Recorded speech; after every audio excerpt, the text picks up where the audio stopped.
ಇನ್ನು ಧರ್ಮಸ್ಥಳದ ಪ್ರಕರಣದ ಬಗ್ಗೆ ಬರೋಣ. ಈಗಾಗಲೇ ಧರ್ಮಸ್ಥಳ ಪ್ರಕರಣದಲ್ಲಿ ಚಿನ್ನಯ್ಯ ನೇರವಾಗಿ ರಿಟ್ ಅರ್ಜಿ ಸಲ್ಲಿಸಿ ಕೆಲವೊಂದಿಷ್ಟು ಹೆಸರುಗಳನ್ನು, ಪ್ರಮುಖವಾಗಿ ಪ್ರಕಾಶ್ ರಾಜ್ ಅವರ ಹೆಸರನ್ನ ಉಲ್ಲೇಖ ಮಾಡಿದ್ದಾನೆ ಅನ್ನುವಂಥ ವರದಿಯಾಗಿತ್ತು. ಇವತ್ತು ಪ್ರಕಾಶ್ ರಾಜ್ ಅವರು ಕೂಡ ಕೆಲವೊಂದು ವಿಷಯಗಳನ್ನು ಬಹಿರಂಗಪಡಿಸಿದ್ದಾರೆ. ಚಿನ್ನಯ್ಯನ ಜೊತೆಗೆ ಮಾತನಾಡಿರುವಂಥದ್ದು ಸತ್ಯ, ಆತ ನನ್ನನ್ನು ಬಂದು ಅಪ್ರೋಚ್ ಮಾಡಿದ್ದ ಅನ್ನುವಂಥ ವಿಚಾರವನ್ನು ಕೂಡ ಈಗ ದೃಢೀಕರಿಸಿದ್ದಾರೆ, ಒಪ್ಕೊಂಡಿದ್ದಾರೆ ಕೂಡ. ಇನ್ನು ವಿಚಾರ ಇಷ್ಟಕ್ಕೆ ನಿಂತ್ಕೊಂಡಿಲ್ಲ, ಅಥವಾ ಸೀಮಿತವಾಗಿಲ್ಲ. ಅತ್ತ ಹಿಂದೂ ಪರ ಸಂಘಟನೆಗಳು ಕೂಡ ನೇರವಾಗಿ ಪ್ರಕಾಶ್ ರಾಜ್ ಸೇರಿದಂತೆ ಅನೇಕ ಸೂತ್ರಧಾರಿಗಳಿದ್ದಾರೆ ಎನ್ನುವಂಥ ಆರೋಪಗಳನ್ನು ಮಾಡ್ತಾ ಇದ್ದಾರೆ. ಅದರಲ್ಲೂ ಚಕ್ರವರ್ತಿ ಸೂಲಿಬೆಲೆ ಮತ್ತು ಇತರರು ಪತ್ರಿಕಾಗೋಷ್ಠಿಯನ್ನು ನಡೆಸಿ ಕೇವಲ ಈ ಪ್ರಕರಣದಲ್ಲಿ ಆರೋಪಿಗಳಷ್ಟೇ ಅಲ್ಲ, ಆರೋಪದ ಹಿಂದಿರುವಂಥ ಸೂತ್ರಧಾರಿಗಳ ವಿರುದ್ಧವೂ ಕೂಡ ಕ್ರಮ ಆಗಬೇಕು ಅಂತ ಪ್ರಶ್ನೆ ಮಾಡ್ತಿದ್ದಾರೆ, ಆಗ್ರಹವನ್ನು ವ್ಯಕ್ತಪಡಿಸ್ತಾರೆ. ಹಾಗಾದರೆ ಈ ಧರ್ಮಸ್ಥಳದ ಪ್ರಕರಣ ಇವತ್ತಿನ ಟ್ವಿಸ್ಟ್ ಆ್ಯಂಡ್ ಟರ್ನ್ ಏನು ನೋಡೋಣ ಬನ್ನಿ ಈ ಸ್ಟೋರಿಲಿ.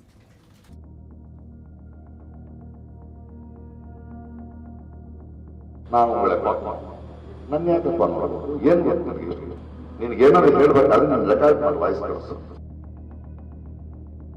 ಅವ್ರ ಹೆಸರನ್ನ ಇಲ್ಲಿ ಚಿನ್ನಯ್ಯ ಉಲ್ಲೇಖ ಮಾಡಿರೋ ಕಾರಣಕ್ಕೆ ಇವ್ರು ಯಾಕೆ ಪ್ರಕಾಶ್ ರಾಜ್ ಫೋನ್ ಮಾಡಬೇಕು ಅಂತ ಪ್ರಶ್ನೆ. ಇಡೀ ದೇಶದಲ್ಲಿ ಮಾಧ್ಯಮಕ್ಕೆ ಯಾರಿಗೂ ಏನು ಗೊತ್ತಿಲ್ಲ, ನನಗೆ ನೇರವಾಗಿ ಫೋನ್ ಬಂದಿದೆ. ನನ್ ಮುಂದೆ ಹೇಳಿದ ಅಂದ್ರೆ ನನ್ ಮುಂದೆ ಅವನ ಹೆಂಡತಿಗೆ ಫೋನ್ ಮಾಡಿದ, ಪ್ರಕಾಶ್ ರಾಜ್ ಸರ್ ಫೋನ್ ಮಾಡಿದ್ರು, ನನಗೆ ಧೈರ್ಯ ಬಂತು. ಇದು ಒಪ್ಪಿಕೊಳ್ಳಬಹುದಾಗಿರುವಂತ ಮಾತಾ? ಎಸ್ಐಟಿ ತನಿಖೆ ಮಾಡ್ತಿತ್ತು. ಆದರೆ ತನಿಖೆಯನ್ನ ಅನುಮಾನಿಸಿ ಬುರುಡೆ ಚಿನ್ನಯ್ಯ ಹೈಕೋರ್ಟ್ ಮೆಟ್ಟಿಲೇರಿ ರಿಟ್ ಅರ್ಜಿ ಸಲ್ಲಿಸಿದ್ರು.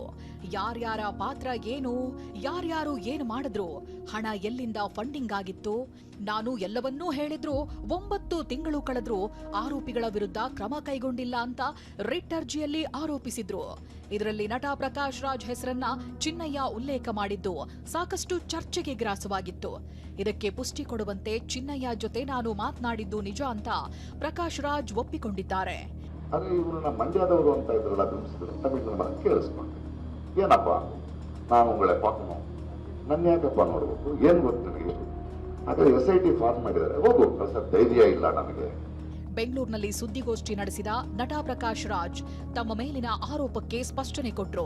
ನಾನು ಚಿನ್ನಯ್ಯನ ಜೊತೆ ಮಾತನಾಡಿದ್ದು ಹೌದು, ಗಿರೀಶ್ ಮಟ್ಟಣ್ಣನವರ್ ನನಗೆ ಕರೆ ಮಾಡಿಕೊಟ್ರು ಎಂದಿದ್ದಾರೆ. ಅಂದೇ ಕೂಡಲೇ ನಾನು ತನಿಖಾಧಿಕಾರಿ ಮೊಹಂತಿ ಗಮನಕ್ಕೆ ತಂದಿದ್ದೇನೆ ಅಂದಿದ್ದಾರೆ. ಆದ್ರೆ SIT ಫಾರ್ಮ್ ಮಾಡಿದ್ದಾರೆ, ಹೋಗು ಸರ್, ಧೈರ್ಯ ಇಲ್ಲ ನನಗೆ. ನೋಡಪ್ಪ, ನನ್ನನ್ನು ಮೀಟ್ ಮಾಡೋದಲ್ಲ ಬೇಡ, ನಿನಗೇನಾದ್ರು ಹೇಳ್ಬೇಕಾದ್ರೆ ನೀನು ರೆಕಾರ್ಡ್ ಮಾಡಿ ವಾಯ್ಸ್ ಕಳಿಸು. ನಾನು ಇಸ್ಕೆ ಇಮಿಡಿಯೇಟ್ ಆಗಿ ರೆಕಾರ್ಡೆಡ್ ವಾಯ್ಸ್ನಲ್ಲಿ ಏನೇನೋ ಬಡಬಡಿಸ್ದ. ನಾನು ನನ್ನ ಲಾಯರ್ಗೆ ಫೋನ್ ಮಾಡಿದೆ, ನೋಡಿ ಇಡೀ ದೇಶದಲ್ಲಿ ಮಾಧ್ಯಮಕ್ಕೆ ಯಾರಿಗೂ ಏನೂ ಗೊತ್ತಿಲ್ಲ, ನನಗೆ ನೇರವಾಗಿ ಫೋನ್ ಬಂದಿದೆ, ನಾವೇನು ಮಾಡ್ಬೇಕೀಗ.